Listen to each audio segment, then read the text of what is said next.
আপনারা দেখতে পাচ্ছেন আমি আজকে এই ভ্রমণে মিরগঞ্জ থেকে মেহেরপুরের উদ্দেশ্যে রওনা দিলাম। আজ আমরা কুশারা নদীর সেই মিরগঞ্জ ঘাট থেকে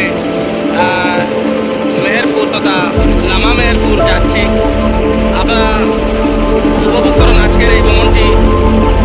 দেখতে পাচ্ছেন কুশারা নদী অনেক কমেছে, আর একদিক দিয়ে বাড়িগুলো এখন পানি থেকে একটু স্বাচ্ছন্দ্য বোধ করতেছেন। অনেক বাড়ি থেকে পানি ছিল, তা পানি একটু নেমে এসেছে কুশারা পাড়ের এই বাড়িগুলো।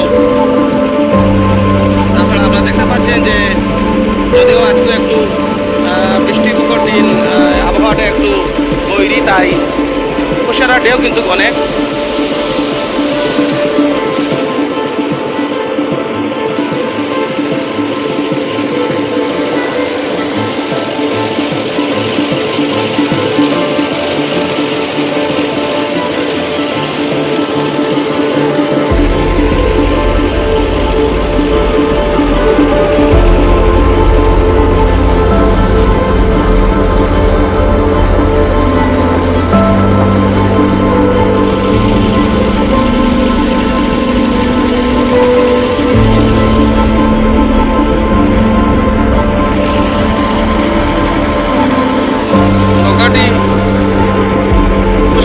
সেই পার থেকে এবারে চলে আসলো, এখন এই দিক দিয়েই চলে যাবে আবারও সেই সদাইশা আলাই রহমতুল্লাহ মাজারের দিক দিয়ে, তারপর কালার বাজার, তারপর মেহেরপুর।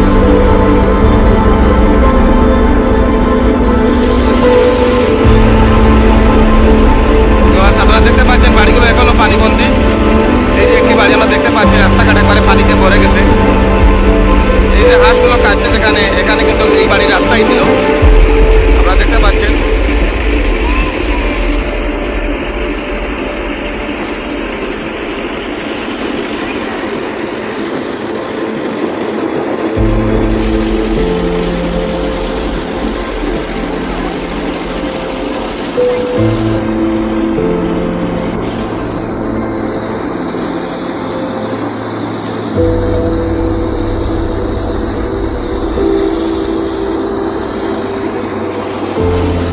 ভিউয়ার্স, এখানে আমাদের আঞ্চলিক যারা আছেন মুরব্বিয়ানরা, ওনারা বলছেন যে বাড়ির আশেপাশে পানির হার একটু বৃদ্ধি পেয়েছে। গতকালকের যে রাত্রের যে বৃষ্টি বলটি হয়েছিল রিমঝিম, তার প্রভাবে কুশারা নদীর এই স্রোতও আপনারা দেখতে পাচ্ছেন একটু বেশি, তার সাথে পানিও একটু বৃদ্ধি পেয়েছে।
আপনারা দেখতে পাচ্ছেন আমরা সেই সদাইশা রহমতুল্লাহ আলাইহির মাজারে চলে এসেছি। উনি একজন আল্লাহর বিখ্যাত অলি। সেই 360 আউলিয়ার মধ্যে এই সদাইশা রাদিয়াল্লাহু তাআলা একজন বিখ্যাত অলি। আপনারা দেখতে পাচ্ছেন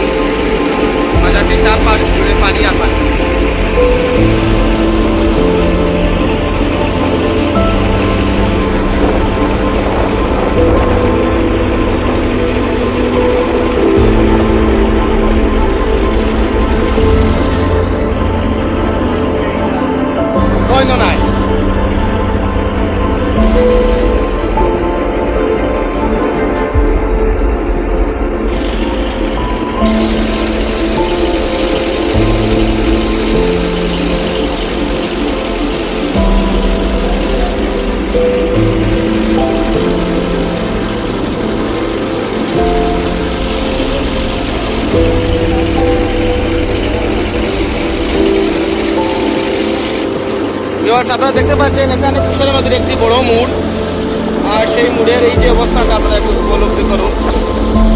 এই যে আমার সামনে দেখতে পাচ্ছেন যে গাছগাছালি, এখন আপনার সামনে গিয়ে দেখতে পারবেন কুশারা নদীর একটি মোড় আছে এখানে, যা সেই কোনার চক মাধ্যমিক উচ্চ মাধ্যমিক বিদ্যালয়, যেটি কোনার চক। আমাদের হ্যালো ভিউয়ার্স, আপনারা উপভোগ করুন মেহেরপুর অঞ্চলের সেই কুশারা নদীর সন্নিকটে যে রাস্তাটি বয়ে গিয়েছে, এটি হলো নদীর পাড়ের রাস্তাটি। মেহেরপুর আমাদের বাদেশ্বর গোলাপগঞ্জ লামা মেহেরপুর, আমি এই মুহূর্তে আছি যেটাকে লামা মেহেরপুর বলে। ওই দিক দিয়ে সামনে গিয়ে তারপরে কিছু জায়গা চলে গেলে যা উজান সাইড আমাদের যেটা, সেটা আপনাদের আমি জানিয়েছি যে আগে আমাদের পাশে আমার বাড়ি যেখানে নালিগুড়ি গ্রামে, সেই পাশেই আছে মেহেরপুর। আর এই দিকটাকে বলে লামা মেহেরপুর। এই লামা মেহেরপুরের একটি বড় ঐতিহ্য এবং ট্রেড যেটা, তা হলো এই মেহেরপুর অঞ্চলটি কিন্তু একেবারে হাকালকি হাওরকে ঘিরে, যা হাকালকি হাওরের সন্নিকটে। আপনারা দেখতে পাচ্ছেন আজকে একটি বর্ষণমুখর অসাধারণ দিন, যা আকাশেতে মেঘের ছোঁয়া, তার সাথে এই দিনটি এইভাবে বর্ষণমুখর দিনের মতোই হয়ে গেল এবং অসাধারণ পরিবেশ, যা কি বলা যায় যে মানে আরামদায়ক কমফোর্টেবল একটি এনভায়রনমেন্ট। এখানে ওয়াইন আছে প্রচুর, তাছাড়া যে আমি দাঁড় হয়ে আছি, যারা দেখতে পাচ্ছেন গাছের পাতাগুলো কিন্তু তুলতেছে। যদি কেউ চায় এই বর্তমান যে সংকটের সময়গুলো, অনেকে ভ্রমণ করতে ইচ্ছুক, আপনারা চাইলে লাভস্থান আসে মেহেরপুরে আসতেই পারেন। আপনারা মিরগঞ্জ বাজার থেকে এরকমই যে আমি নৌকা থেকে করে এসেছি, মিরগঞ্জ বাজারে আসলে আপনারা এই জায়গায় আসতে পারবেন নৌকা করে। জনপ্রতি ভাড়া হয়তো 20 টাকা বা 30 টাকা করে নেবেন। আপনারা কুশারা নদীকে উপভোগ করুন। অসাধারণ এই মুহূর্তটি হয়তো এই সিজনের পরে আর এভাবে দেখা যাবে না, কারণ এখন কুশারা নদীর পরিপূর্ণ যৌবন চলতেছে।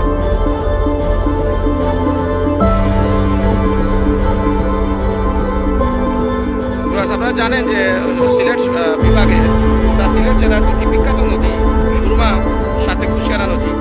যদিও কুশিয়ারা নদী সেই নদী যা বরাক হয়ে সোজাসুজি চলে এসেছে জকিগঞ্জ দিকে, আমলশির থেকে বিয়ানীবাজার থানা, তারপর গোলাপগঞ্জ থানা। গোলাপগঞ্জ থানার যে অংশগুলো পেয়েছে তার মধ্যে আমাদের এই মেহেরপুর অঞ্চলটি একটি, তার সাথে আমাদের আছে মিরগঞ্জ, শরীফগঞ্জ, এগুলো কিন্তু গোলাপগঞ্জ থানা অধীনে।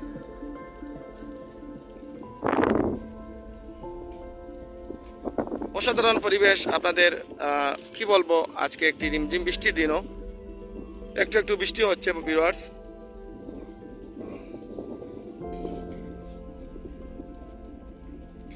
আপনারা আমার চ্যানেলেই পাবেন এই শুষ্ক মৌসুমের এই অঞ্চলের একটি ভিডিও, যা আমি একটি তিলের ফুলের বাগানে গিয়েছিলাম। এই মেহেরপুর তো তার সামনে যে মেহেরপুর থেকে ওই দিক দিয়ে কিন্তু পনাইর চক যাওয়া যায়, পনাইর চকের খাল দিয়ে আমি ঢুকে তারপর এই হাওড়া অঞ্চলে গিয়েছিলাম।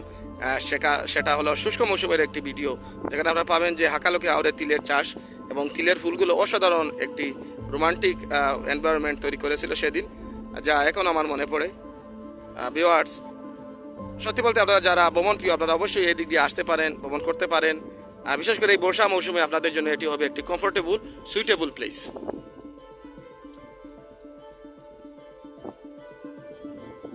তাহলে এ পর্যন্ত আপনারা ভালো থাকেন, আশা করি